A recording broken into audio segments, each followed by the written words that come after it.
Operation కర్రిగొట్టుకి సంబంధించి ఇప్పుడు breaking news చూస్తున్నాం. హిడ్మాతో పాటు మరో 3,000 మంది మట్టుబెట్టడమే లక్ష్యంగా, మావోయిస్టులను మట్టుబెట్టడమే లక్ష్యంగా భద్రతా దళాలు కూంబింగ్ కొనసాగుతున్నటువంటి ఈ సమయాన ఒక మందు పాత్ర అయితే పేలింది. ఖచ్చితంగా మావోయిస్టులు ప్రతీకార చర్యకు తెగబడ్డారనే విషయం మరోసారి సుస్పష్టంగా తెలుస్తోంది.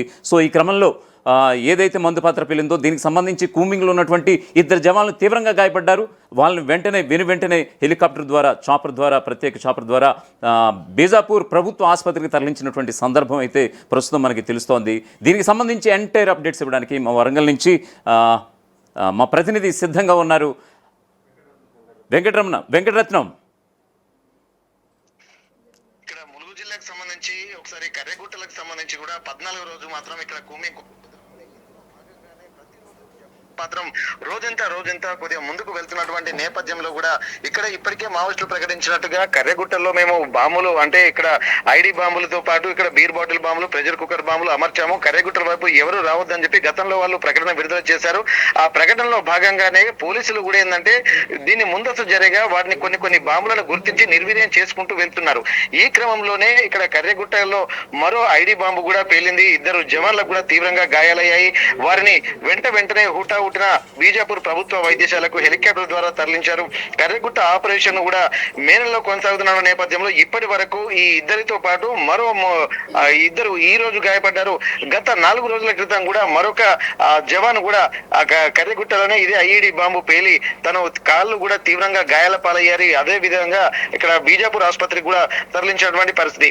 ఇది ఒక్కరొకరుగా వెళ్తున్నటువంటి క్రమం అయితే కొనసాగుతుంది. 14 రోజులుగా కొనసాగుతున్నటువంటి ఈ ఆపరేషన్ లో ఇంకా ఏం జరుగుతుందన్నటువంటి ఒక ఆలోచన. ఈ రోజు కూడా ఇక్కడ మావోయిస్టులకు సంబంధించి వేట ముమ్మరం చేసినటువంటి పరిస్థితి. వీళ్ళకి సంబంధించినటువంటి మావోయిస్టులకు సంబంధించినటువంటి స్థావరాలు గుర్తిస్తున్నటువంటి నేపథ్యంలో ఇక్కడ స్థావరాలు అయితే గుర్తించారు, కానీ మావోయిస్టుల ఆనవాళ్లు కొంత దొరకలేకపోతున్నాయి. కాకపోతే ఇప్పటికీ కొన్ని సొరంగ మార్గాలు, అలాగే ఇక్కడ కొన్ని షెల్టర్ జోన్లను కూడా గుర్తించినటువంటి భద్రతా బలగాలు ఇంకా కొంత ఉత్సాహంతో ముందుకైతే వెళ్తున్నాయి. కానీ మావోయిస్టులు మాత్రం పట్టుబడ్డారనేటువంటి సమాచారం కానీ, అలాగే ఎన్కౌంటర్ జరుగుతున్నటువంటి వివరాలు మాత్రం తెలియడం లేదు. అక్కడికి సంబంధించి మాత్రం అక్కడ ఉన్నటువంటి చుట్టుపక్కల వాళ్ళు మాత్రం రోజు బాంబుల శబ్దాలు మాత్రం వినిపిస్తున్నాయి. కంటిన్యూగా ఇక్కడ మిషన్ గన్లతో పేల్చుతున్నటువంటి శబ్దాలు కూడా కంటిన్యూగా వస్తున్నాయని చెప్పి అక్కడ ఉన్నటువంటి స్థానికులు కూడా గతంలో ఆర్టీవీ వివరించింది. ఆ శబ్దాలు మాత్రం ఇంకా కంటిన్యూగా కొనసాగుతున్నట్టుగా తెలుస్తుంది. అయితే ఈ రోజు మాత్రం ఈ వేటలో భాగంగానే కూడా హెలికాప్టర్ల యొక్క వేట ముమ్మరంగా సాగుతున్నట్టుగా తెలుస్తుంది. గ్రామాల్లో కూడా హెలికాప్టర్లు చక్కెర కొడుతున్నాయి. కర్రెగుట్ట ప్రాంతాల సమీప ప్రాంతాల్లో అతి సమీపం నుండి, అంటే అతి కింది నుండి కూడా హెలికాప్టర్లు మొత్తం పహారా కాస్తున్నటువంటి ఆ పరిస్థితులు కూడా గమనించి ఏం జరుగుతుందన్నటువంటి ఒక భయాందోళన మాత్రం చుట్టుపక్క స్థానికుల్లో మాత్రం కర్రెగుట్ట ప్రాంతాల్లో ఉన్నటువంటి ఆ గ్రామాల్లో, ఆదివాసీ గూడాల్లో మాత్రం భయం నెలకొంది. అందులో భాగంగా ఇక్కడ ఒక హెలికాప్టర్ మాత్రం కంటిన్యూగా నిత్యావసర సరుకులు, వాటర్ ప్యాకెట్లు, అలాగే వారికి కావాల్సినటువంటి సైనికులకు కావాల్సినటువంటి సామాగ్రి అంతా తరలిస్తున్నటువంటి నేపథ్యంలో మరొక హెలికాప్టర్ మాత్రం ఇక్కడ చక్కర్లు కొట్టడం కూడా ఒకంత ఆందోళనకు గురి చేస్తున్నటువంటి పరిస్థితి. ఇట్లాంటి ఆ పరిస్థితుల్లోనే ఇక్కడ ఐఈడి బాంబు పేలిందన్నటువంటి సమాచారంతో అదే హెలికాప్టర్ లో బీజాపూర్ కు 2 సైనికులు తీసుకెళ్లి మెరుగైన చికిత్స కోసం తీసుకెళ్తున్నటువంటి పరిస్థితి. ఇప్పటికీ రెండు స్థావరాలను కూడా పోలీసు బలగాలు ఏర్పాటు చేశాయి కర్రెగుట్టల మీద. ఇప్పటికే నిన్న కూడా మొన్న జాతీయ జెండా ఎగరవేసిన తర్వాత కొంత పోలీసులు మాత్రం ఉత్సాహంగానే ఉన్నారు. కానీ ఇక్కడ మావోయిస్టులు తారసపడుతున్నారా లేదా అసలు వాళ్ళు తప్పించుకున్నారన్నటువంటి సమాచారం మాత్రం ఇంకా తెలియాల్సినటువంటి అవసరం ఉంది. దీనికి సంబంధించి కూడా పోలీసు, అంటే ఛత్తీస్గఢ్ ఇంటెలిజెన్స్ చీఫ్ కూడా ఒక సమావేశం ఏర్పాటు చేసి అక్కడ ఉన్నటువంటి వాళ్ళకు ఒక విలువైన సమాచారం కూడా ఇచ్చారు. అంటే అగ్రనేతలు తప్పించుకున్నారన్నటువంటి ఒక అనుమానాలు మాత్రం వాళ్ళు వ్యక్తం చేస్తున్నారు. అంటే కర్రెగుట్టల ఆపరేషన్ ఫెయిలా సక్సెస్ అన్నటువంటి ఆ మాటలు అటుస్తే వాళ్ళు మాత్రం కర్రెగుట్టల్ని స్వాధీనం చేసుకోవడము, అలాగే ఛత్తీస్గఢ్ ప్రాంతాన్ని కూడా మొత్తం అడవి ప్రాంతాన్ని స్వాధీనం చేసుకోవడమే తమ ఉద్దేశంగా ఇక్కడ భద్రతా బలగాలు కూడా భావిస్తున్నాయి. ఇటు కేంద్ర బలగాలు, అలాగే ఛత్తీస్ బలగాలు, అలాగే మహారాష్ట్ర నుంచి వస్తున్నటువంటి ఈ బలగాలు ఇవన్నీ కూడా ఒక విధంగా బలగా వేటను మాత్రం కొనసాగిస్తున్నాయి. మావోయిస్టుల జాడ ఉన్నా లేకున్నా గానీ ఇక్కడ మళ్ళీ మావోయిస్టులు అడుగు పెట్టకుండా తమ ప్రయత్నాలు మాత్రం కొనసాగుతూనే ఉంటాయన్నటువంటి ఒక ఆలోచనలు మాత్రం అక్కడ ఉన్నటువంటి ఇంటెలిజెన్స్ చీఫ్ తో పాటు ఛత్తీస్గఢ్ హోమ్ మినిస్టర్ కూడా చెప్పినటువంటి పరిస్థితి కనిపిస్తుంది. ఏదేమైనప్పటికీ కూడా మావోయిస్టులు కూడా మొన్న జరిగినటువంటి దానిలో 2 పట్టుకున్న 3 ఇప్పటికే హతమయ్యారన్నటువంటి ఒక సమాచారం కూడా పోలీసులు అధికారికంగా ప్రకటించారు. అందులో భాగంగా 3 మావోయిస్టులు చనిపోయినటువంటి వాళ్ళ పేర్లను కూడా విడుదల చేశారు. ప్రస్తుతానికైతే ఇప్పటి వరకు మళ్ళీ మావోయిస్టులను పట్టుకున్నట్టు కానీ ఎన్కౌంటర్లు జరిగినట్టు కానీ ఒక విషయం అయితే తెలియడం లేదు. కానీ ఇక్కడ రెగ్యులర్ గా పోలీసుల బలగాలు మాత్రం రోజు రోజుకి అంతకంతకు పెరుగుతున్నాయి. ఈ రోజు మాత్రం కర్రెగుట్ట ప్రాంత సమీపంలోని కొత్తపల్లి గ్రామంలో కూడా కొత్తపల్లి వైపు పోలీసుల యొక్క బందోబస్తు మాత్రం పెరుగుతూ ఉండడంతో ఏం జరుగుతుందన్నటువంటి ఒక ఆలోచనలతోటి భయమయంగా అక్కడ ఉన్నటువంటి కర్రెగుట్ట పరిసర ప్రాంతాల్లో ఉన్నటువంటి గూడెం వాసులు కూడా భయాందోళన వ్యక్తం చేస్తున్నారు. రాధాకృష్ణ, యాక్చువల్గా వెంకటరత్నం మీరు 2 సార్లు గ్రౌండ్ రిపోర్ట్ కూడా చేశారు. అంటే గడిచిన 14 రోజులుగా మనం చూసుకుంటే కనుక 3,000 మందిని మట్టిపెట్టాల్సిన భద్రత ఈ వలయాలు ఏవైతే ఉన్నాయో ఖచ్చితంగా 3 మాత్రమే, అంటే గడిచిన 14 రోజులుగా 3 మాత్రమే మట్టుపెట్టినటువంటి పరిస్థితి. అది కూడా మహిళలే హతమవడం అనేది మనం చూస్తున్నటువంటి విషయం. కానీ ఖచ్చితంగా చెప్పండి, మీరు ఆల్రెడీ 2 సార్లు గ్రౌండ్ రిపోర్ట్కి వెళ్ళారు. స్థానికంగా అక్కడ ఉన్నటువంటి పరిస్థితులు ఎలా ఉంటాయి? యాక్చువల్గా మావోయిస్టులు కూడా ముందుగానే ప్రకటించారు, మేమంతా కూడా ఏదైతే ఈ కర్రిగుట్ట ఉందో ఈ ప్రాంతం అంతా కూడా మా ఆధీనంలో ఉంది, మేము ఆల్రెడీ మందు పాత్రలు అమర్చామని చెప్పేసి పోలీసులకి ఒక బెదిరింపు స్టేట్మెంట్స్ కూడా ఇవ్వడం జరిగింది. ఆ క్రమంలోనే ఈ ఐఈడి మందు పాత్రలు పేలేయని అనుకోవచ్చా, లేదా స్థానికులు ఏమన్నా సహకారం చేసుకుంటారని కూడా పోలీసులు అలాగే విశ్రాంత అధికారులు రిటైర్డ్ ఆఫీసర్స్ కూడా అనేక అనుమానాలు వ్యక్తం చేసినటువంటి నేపథ్యంలో ఇవి కోవట్లు కూడా చేసిన పనే కావచ్చని ఏమన్నా అనుమానాలు ఏమైనా వ్యక్తం అవుతున్నాయా?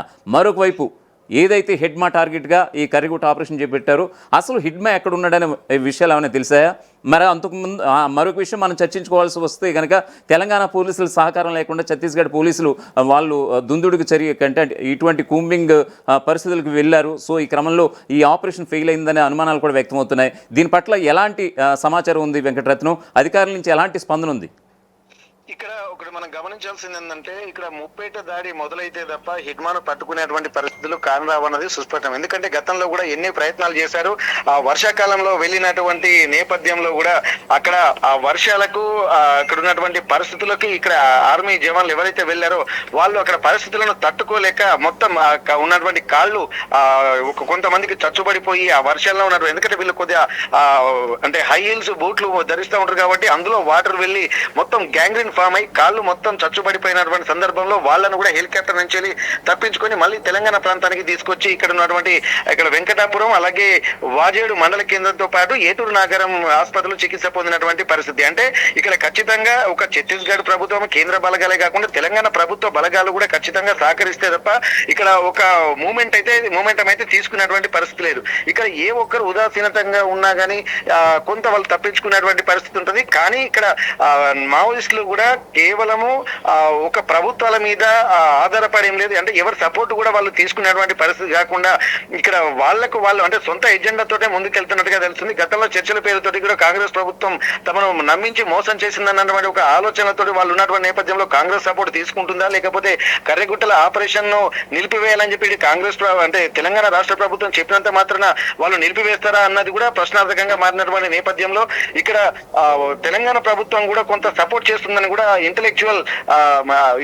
ఇంటెలిజెన్స్ చీఫ్ కూడా ఒక మాట చెప్పారు. ఎందుకంటే ఇక్కడ తెలంగాణ రాష్ట్ర ప్రభుత్వం మాకు పూర్తి స్థాయిలో సహకరించడం లేదు, అందువల్లనే కొంత లేట్ అవుతున్నది అన్నటువంటి సూచనలు చెప్తున్నారు. కానీ వాళ్ళు తెలంగాణకు సంబంధించినటువంటి పోలీసుల సహకారం మాత్రం తీసుకోవడం లేదన్నది ఇక్కడ మనకు కనిపిస్తుంది. ఎందుకంటే ఇక్కడ ఛత్తీస్గఢ్ ఫోర్స్ ముందు అలాగే సెంట్రల్ ఫోర్స్ ముందు మన తెలంగాణ పోలీసులను మాత్రం ఇన్వాల్వ్మెంట్ అనేది వాళ్ళు తీసుకోలేదు.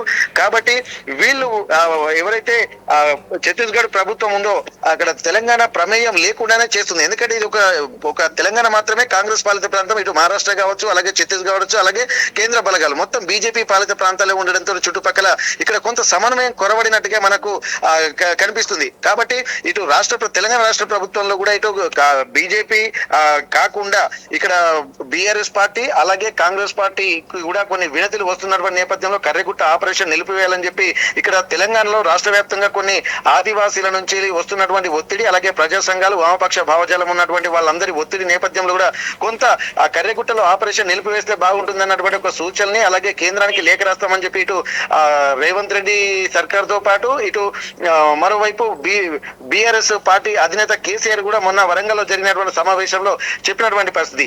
ఈ నేపథ్యంలో కూడా తెలంగాణ ప్రభుత్వము ఇక్కడ పూర్తి స్థాయిలో దీంట్లో సహకరించడం లేదన్నది కూడా ఛత్తీస్గఢ్ వాళ్ళు ఆరోపిస్తున్నట్టు ప్లస్ వీళ్ళు తీసుకుంటున్న నిర్ణయాలను బట్టి చూస్తే మనకు ఒక క్లారిటీ వస్తుంది. అంటే ఒక ట్రయాంగిల్ లోనే మాత్రం ఇది నడుస్తుంది. అంటే 4 వైపుల నుంచి చుట్టూ ముట్టాల్సినటువంటి పరిస్థితి, అష్టదిగ్బంధనం చేయాల్సినటువంటి పరిస్థితి ఇవన్నీ ఉన్న నేపథ్యంలో తెలంగాణ వైపు నుంచే వీళ్ళు ఆపరేషన్ మొదలు పెట్టారు. అంటే ఈ ఛత్తీస్గఢ్ లో ఉన్నటువంటి కర్రెగుట్ట అడవి ప్రాంతాలు మాత్రం 30% తెలంగాణ ప్రాంతంలో ఉంటాయి, అలాగే 70% ఛత్తీస్గఢ్ ప్రాంతంలో ఉంటాయి. కానీ ఆపరేషన్ స్టార్ట్ చేసింది మాత్రం ఎందుకంటే ఛత్తీస్గఢ్ లో బీజాపూర్ అలాగే దంతవాడ ఈ ప్రాంతాల నుండి వాళ్ళు అక్కడి నుండి వాళ్ళు ఒక సెర్చ్ ఆపరేషన్ చేసుకుంటూ వస్తున్నటువంటి నేపథ్యంలో ఇప్పటికే కొన్ని 4000 చదరపు అడుగుల బేస్ క్యాంపు విస్తీర్ణంలో బేస్ క్యాంప్ ఏర్పాటు చేశారు. అక్కడి నుండి వాళ్ళ సెర్చింగ్ మొదలు పెట్టింది. కానీ వాళ్ళందరూ మళ్ళీ తెలంగాణ వైపు వచ్చారన్నటువంటి ఒక సమాచారం అందుకున్నటువంటి పోలీసులు మాత్రం, ఛత్తీస్గఢ్ పోలీసులు అలాగే బలగాలు మాత్రం మళ్ళీ ఉమ్మడి వరంగల్ జిల్లా ములుగు జిల్లా కేంద్రం నుండి వెంకటాపురం అలాగే వాజేడు ప్రాంతాల నుండి కూడా వాళ్ళు జల్లెడ పడుకుంటూ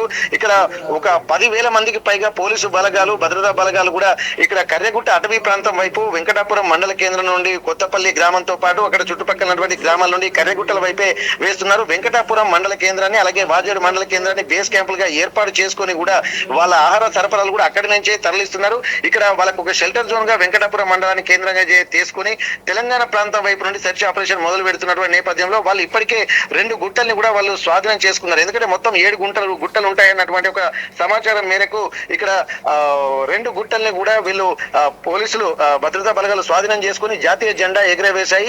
ఆ క్రమంలోనే ఇద్దరు మావోయిస్టులను కూడా పట్టుకున్నట్టుగా వాళ్ళు స్పష్టంగా చెప్పారు. 3 ఎన్కౌంటర్ అలాగే 2 పట్టుకున్నామన్నటువంటి ఒక సమాచారం కూడా విడుదల చేశారు. ఇప్పుడు తెలంగాణ ప్రభుత్వం సహకరించడం లేదు కాబట్టి సహకరించకున్నా మేము మాత్రం మా ఆపరేషన్ కంటిన్యూగా కొనసాగిస్తాము. ఛత్తీస్గఢ్ ప్రభుత్వం యొక్క లక్ష్యము కూడా ఇక్కడ మళ్ళీ మావోయిస్టులు ఇక్కడ రాకుండా ఉండడము, ఒకవేళ ఉన్నటువంటి వాళ్ళను మట్టుబెట్టడము, అలాగే స్థావరాలను గుర్తించి ఉన్నటువంటి పరిసర ప్రాంతాలన్నీ స్వాధీనం చేసుకోవడము, దాంతో పాటు మళ్ళీ కంటిన్యూ ఆపరేషన్ అంటే సెర్చ్ ఆపరేషన్ మాత్రం కంటిన్యూగా కొనసాగడానికి బేస్ క్యాంపులను ఏర్పాటు చేయడం. ఇది ఒక ప్రణాళికాబద్ధంగా మేము ఉంటాము. ఎవరు సహకరించకున్నా మా ప్రణాళికాబద్ధంగా మేము వెళ్తామని చెప్పి ఇక్కడ ఇంటెలిజెన్స్ చీఫ్ చెప్పడాన్ని కూడా మనం గమనించాల్సినటువంటి అవసరం ఉంటుంది. ఇక్కడ ఇప్పటికే మావోయిస్టు అగ్రనేతలు హిడ్మాతో పాటు దామోదర్ అలాగే ఇక సుజాత వీళ్ళందరూ కూడా ఇప్పటికే ముందే తప్పించుకున్నారు. వాళ్ళే ఒక వ్యూహాత్మకంగా ఒక లేఖను విడుదల చేయడానికంటే ముందే తప్పించుకున్నారు అన్నటువంటి ఒక సమాచారం కూడా వాళ్ళు తెలిసినట్టుగా వాళ్ళు అధికారికంగా ప్రకటించినటువంటి పరిస్థితి కనిపిస్తుంది. కాబట్టి ఈ నేపథ్యంలో ఇక్కడ మావోయిస్టులు ఉన్నా లేకున్నా వీళ్ళ ఆపరేషన్ మాత్రం బేస్ క్యాంపులు ఏర్పాటు చేసి సెర్చ్ చేస్తామన్నటువంటి సూచనలు మాత్రం ఛత్తీస్గఢ్ ప్రభుత్వం చెప్తుంది. Radhakrishna. Okay Venkataratnam, thank you. మరిన్ని అప్డేట్స్ సేకరించే పనులు ఉండండి. మరికొద్దిసేపట్లో మళ్ళీ కలుస్తాం. Thank you so much. మొత్తానికి ఇది పరిస్థితి. ఆపరేషన్ కర్రెగుట్టకు సంబంధించి ప్రస్తుతం ఇప్పుడు మనం బ్రేకింగ్ న్యూస్ చూస్తున్నాం. మావోయిస్టులు ప్రతీకార చర్యకు తెగబడ్డారు. ఐఈడి మందు పాత్ర పేల్చడంతో 2 జవాన్లు, కూంబింగ్లో ఉన్నటువంటి జవాన్లు 2కి గాయాలయ్యాయి. సమీపంలో ఉన్నటువంటి బీజాపూర్ ప్రభుత్వ ఆసుపత్రికి వెంటనే హుటాహుటిన ప్రత్యేక హెలికాప్టర్ ద్వారా వారిద్దరిని తరలించడం జరిగింది. మరొక వైపు ఆపరేషన్ కర్రెగుట్ట కాస్త ఆపరేషన్ వరంగల్గా మారిందానంటే అవుననే సమాధానం వినిపిస్తోంది. ఎస్, ఖచ్చితంగా ఆపరేషన్ కర్రెగుట్ట అనే ప్రాంతం కేవలం ఒక గుట్టకు సంబంధించింది అయితే కాదు. సుమారుగా 32 నుంచి 40 గుట్టలు తెలంగాణ మహారాష్ట్ర నుంచి ఇంద్రావతి ప్రాంతం నుంచి ప్రారంభమైనటువంటి కర్రెగుట్ట ప్రాంతం సుమారుగా తెలంగాణ పరిధిలో ఉన్నటువంటి వరంగల్ ప్రాంతానికి కూడా ఆవరించి ఉంది. సో ఈ వరంగల్లో కూడా ఇక్కడ ఆపరేషన్ కొనసాగుతున్నటువంటి పరిస్థితి. సో మావోయిస్టులు సక్సెస్ అయ్యారా? తెలంగాణ పోలీసుల సహకారం తీసుకోలేనటువంటి ఛత్తీస్గఢ్ పోలీసులు ఫెయిల్ అయ్యారు అనేది మరికొన్ని రోజుల్లో తెలిపబోతోంది. చూద్దాం హిడ్మా ఎక్కడున్నాడు. మరొక వైపు 3,000 మంది మావోయిస్టుల టార్గెట్కి వెళ్ళినటువంటి పోలీసుల పరిస్థితి ప్రతికూల వాతావరణ ప్రభావంతో సుమారు 24,000 మంది జల్లెడ పడుతుండగా అందులో 100 మంది జవాన్లు ఇప్పటికే ఆసుపత్రి పాలైనటువంటి పరిస్థితి ప్రతికూల వాతావరణ ప్రభావంతో. మరోవైపు వాళ్ళు కూడా ట్రీట్మెంట్ అందుతున్నటువంటి పరిస్థితి. సో చూద్దాం, దీనికి సంబంధించిన అప్డేట్ ఎప్పటికప్పుడు తొలి వెలుగు అందిస్తూనే ఉంటుంది. ప్రపంచంలో ఏ మూల ఏ క్షణం ఏం జరుగుతుందో వేగంగా తెలుసుకోవడానికి తొలి వెలుగు వాట్సాప్ ఛానల్ని ఫాలో చేయండి.